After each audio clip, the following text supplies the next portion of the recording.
Hey there! Recently, I got a smart bird feeder as a birthday present from my parents. Now, I do live next to a riparian, thus my backyard is a bird haven. However, I am very choosy when it comes to bringing smart things into my home and onto my network. And this gift does seem to suggest my parents might not be watching all my YouTube videos. Particularly this video right here. I know the lighting sucks, but the content's great. Might have to redo it again. So for this video, I'm going to take a closer look at this smart bird feeder and walk you through my thought process and assessment and determine whether it should be allowed on my network. All right, let's take a look at this thing. So there's plenty of unboxings for this thing on YouTube, probably paid sponsorships or whatnot. I'm not gonna unbox it because I'm not sure I'm keeping it, but regardless, I'm gonna walk through the box. First impressions, a little lost in translation. I guess that's when using Google Translate goes wrong. So first, the AI, 11,000 bird species known. That's awesome. So it will notify you of bird detection. I imagine it'll notify you of a lot of detections, probably not all birds. Solar's cool, naturally friendly, patented worldwide.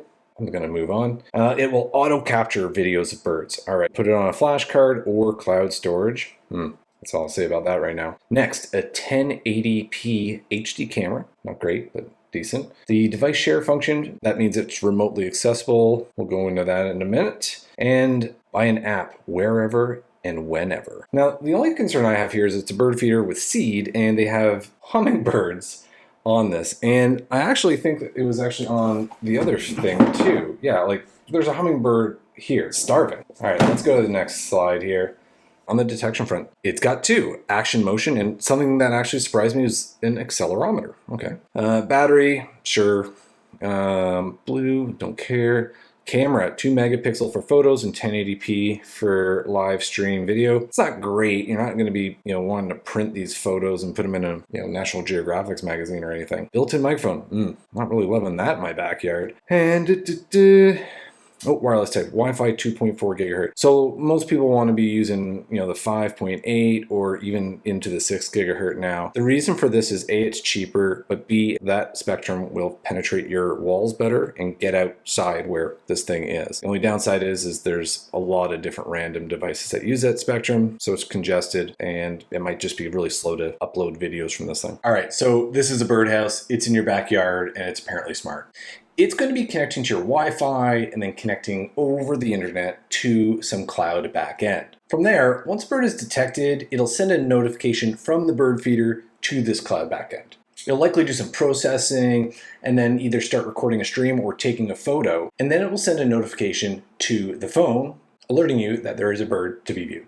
All right, so I'm not overly interested in installing this app on even my crappiest Android Fire tablet thing, but we can go into the Play Store and the App Store, and this is the application. It's made by Pine Lake. First, reviews aren't great, but it is a niche product. Update, pretty recent, I'm okay with that. And now data safety. No data shared to third parties, that's great, but then declared by the developer. So it's actually self-declaration, so I'm not sure about that. If we dig in a little bit deeper, gives us a bunch of data. Again, says no third parties. Data collected, photos, device ID, financial information, location, why that's important, audio and video, health information. I think those permissions are a little aggressive. They use encryption though. Pretty low rating, lots of ones. Most recent one is app is terrible. Probably not coded very well. Onto Apple's App Store, probably a bit more curated. So let's scroll down here. Lots of complaints on bugginess and permissions here. So, lots of permissions here. I'm not really stoked on why does the bird feeder and their backend cloud service need this. That's that. All right, so they have a privacy policy. Let's check it out. They are mentioning the company, bird lovers, mobile application. So talking about the product. Boring. Oh, what personal information we collect? Who do we share personal data with? To our third-party service providers, performing certain related functions for us. Customer support service, so that could be a third party that has administrative access to everything. Not good. To our customers and business partners who provide you directly or indirectly with your smart device. And here's the contradiction that we don't share your data, which was claimed in the Android App Store. They mention they may share with third parties and then provide a pretty lengthy list of who they would share with. Blah, blah, blah. It's not great. So my humble opinion, too much data going to too many people that I don't know.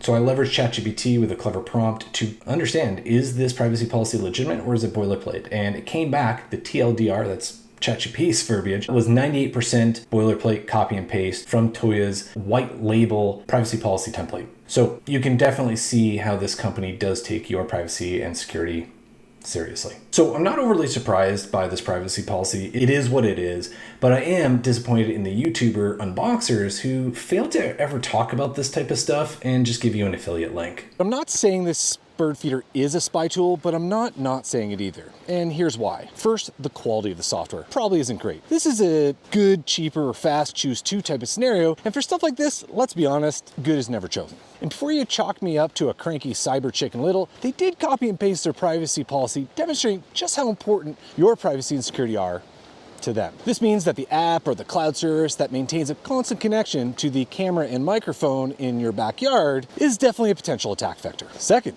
who has access to the cloud service? And is there any access control or non-repudiation capabilities to minimize the risk of some curious engineer connecting into your camera or downloading your stored videos? Don't think that's much of a concern? Check out some of these articles and links in the description. Be prepared to clutch your pearls. And lastly, tinfoil, but not really. Who else has access to the camera and microphone in your backyard? In their privacy policy, albeit boilerplate, it literally says comply with applicable law, regulation, legal process, or lawful government request. Now, this is standard language in most, if not all, privacy policies and EULAs, but the difference here is that this company, Pine Lake, doesn't operate in your country, and thus complying with a governmental request that may seem draconian relative to Western standards, but don't worry, you'll likely never know it's happening. Now let's talk about sustainability. In a previous video, I discussed my disdain for subscriptions, but also recognized their necessity. Offering a free cloud service just isn't sustainable, unless there's a secondary revenue stream, aka selling your data. And this is because there is a cost to running cloud services, as well as the engineering and development to support the app, the backend software, and the cloud itself. So let's do some math. This thing retails for $100. So let's assume the camera, wireless, all the stuff costs $50 to manufacture, leaving $50 for top line profit. But as mentioned, there are some ongoing costs to this supposedly free AI. So let's assume they take $25 for bottom line, though I would wager it's probably higher. So that leaves us with $25 per unit to fund sustainment or the lifespan of the product. So what does $25 get us? 10 years? No. 5 years? No. Probably 2 to 3 years if we're lucky. And this is what concerns me. Is there a secondary revenue stream, or are they merely relying on more people to buy more smart bird feeders to keep funding the service? And if we open this up a little bit further, what's the total addressable market for smart bird feeders? Certainly not unlimited, so there is an eventuality based on the business model that they will run out of customers and funds to maintain the service, which will result in your smart bird feeder either becoming very vulnerable or very dumb. And this is actually an okay outcome because this same problem exists with all smart devices that rely on the cloud, much of which do not function once the cloud service disappears. Here are a few examples of companies rug pulling their customers, links in the description. So needless to say, this smart bird feeder is going on Craigslist. Every person's risk profile is different, generally based on awareness. And for me, it's just not worth the privacy invasion and the frustration when it stops doing what it's supposed to be doing. Now, not that I need to hammer this home any further, but for conversational purposes, there are definitely more things we could do to assess how creepy is this. We could decompile the app to see how bad the app was built, or spin this thing up on a test network, do some packet captures, and see who it's talking to and how much data is leaving the network. Or crack the camera open itself, attempt to flash the firmware, or at a minimum, connect to the JTAG and see how the sausage is made. However, like all things, the juice needs to be worth the squeeze, and I need to put this on Craigslist. Well, thanks for watching. I hope you like this long form version of some of the content that I've been creating. If you like it, click that like button. I'd love a comment or two on what else we can do to assess good products from bad. And if you want to see more content like this, hit that subscribe button. And until then, I'll see you in the future.